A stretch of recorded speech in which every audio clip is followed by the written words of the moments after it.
Près de 50 millions de personnes souffrent de démence dans le monde selon les chiffres 2019 de l'OMS.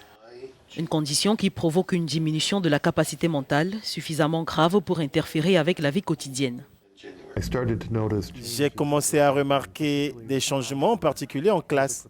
J'étais professeur d'éducation et j'ai commencé à oublier les conférences que j'avais données durant plusieurs années. Et j'avais du mal à répondre aux questions. Cet ancien professeur de 66 ans est convaincu qu'un diagnostic plus précoce aurait mis fin à l'inquiétude sans fin qu'il a vécue. Il est parfois assez difficile d'établir un diagnostic pour ceux d'entre nous qui souffrent de démence et tout ce temps que nous nous demandions. C'est un moment d'anxiété. Et si nous pouvions réduire le temps nécessaire pour obtenir un diagnostic, ce serait absolument merveilleux. Bien que les tests sanguins se soient accélérés de façon spectaculaire, leur rythme est beaucoup plus rapide que celui attendu par de nombreux médecins. Le docteur Richard Oates est directeur de l'Institut national d'Aging, département de l'Institut national de la santé aux États-Unis.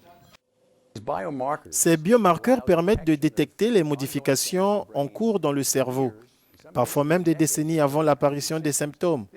Cela signifie que nous pouvons maintenant envisager d'intervenir au moyen d'essais cliniques, de traitements expérimentaux, bien avant que ces changements ne soient produits dans le cerveau.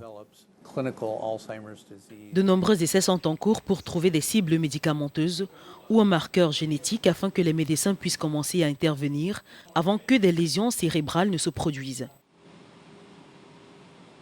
Heather Snyder, directrice principale de l'association Alzheimer, voit les limites de cette approche.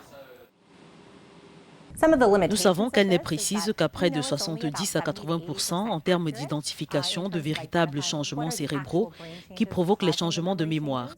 Nous savons également que des choses comme l'imagerie et la mesure du liquide céphalo-rachidien peut être assez invasif pour l'individu, sans parler du coût. Jusqu'à présent, il n'existe aucun traitement curatif. Les médicaments actuels atténuent temporairement les symptômes. Des scientifiques présenteront à Los Angeles des preuves montrant à quel point ils ont progressé.